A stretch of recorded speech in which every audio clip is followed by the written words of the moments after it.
Assalamualaikum warahmatullahi wabarakatuh.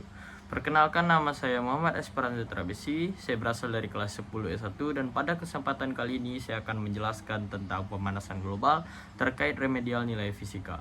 Soal yang pertama adalah dua gas pencemar beserta sumber pencemarannya. Yang pertama ada gas karbon dioksida yang bersumber dari aktivitas pembangkit listrik. Yang kedua ada gas metana yang bersumber dari feses hewan ruminasia. Soal yang kedua ada dua peristiwa yang menjadi pemicu terjadinya pemanasan global. Yang pertama ada pengurangan lahan hutan dan yang kedua ada meningkatnya konsentrasi gas CFC di udara akibat pemakaian AC. Soal yang ketiga yaitu ada dua aktivitas akibat pembakaran yang menghasilkan unsur CO dan CO2 sehingga menyebabkan suhu bumi meningkat. Aktivitasnya yang pertama ada penggunaan kendaraan bermotor dengan bahan bakar minyak dan yang kedua adalah pembakaran hutan. Soal yang keempat ada jelaskan pengertian efek rumah kaca. Efek rumah kaca adalah meningkatnya konsentrasi gas-gas pencemar di atmosfer yang membuat semakin besar juga efek panas yang terperangkap di permukaan bumi sehingga menyebabkan suhu bumi meningkat dan bumi menjadi semakin panas. Soal yang kelima yaitu apa itu pemanasan global. Pemanasan global adalah perubahan iklim atau peningkatan suhu rata-rata atmosfer, laut, dan daratan bumi.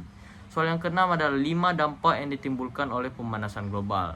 Dampak yang pertama adalah peningkatan suhu global, yang kedua ada perubahan iklim, yang ketiga ada naikan permukaan air laut, yang keempat ada gangguan ekosistem, dan yang terakhir dampak sosial dan ekonomi. Soal yang ketujuh yaitu 3 tindakan mitigasi yang dapat dilakukan untuk mengurangi dampak pemanasan global. Tindakan yang pertama yaitu mengurangi penggunaan bahan bakar fosil. Yang kedua yaitu menggunakan energi alternatif. Yang ketiga sekaligus terakhir yaitu daur ulang dan efisiensi energi. Oke, soal yang ke-8, apa dampak pemanasan global terhadap flora dan fauna? Dampaknya yaitu flora dan fauna tadi tidak dapat menyesuaikan diri dengan perubahan yang terjadi, dan lambat laun mereka akan mengalami yang namanya kepunahan. Yang ke-9 yaitu Sustainable Development Goals atau yang disingkat SDGs merupakan kesepakatan yang diprakarsai oleh negara anggota PBB. Ada 17 tujuan dari SDGs ini.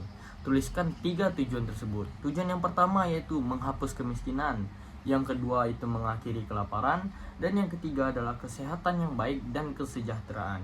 Soal yang ke-10, kerjasama internasional apa yang terjadi pada tahun 1997 demi menyukseskan pengurangan gas rumah kaca? Yaitu adalah Protokol Kyoto. Sekian saja materi tentang pemanasan global yang dapat saya sampaikan.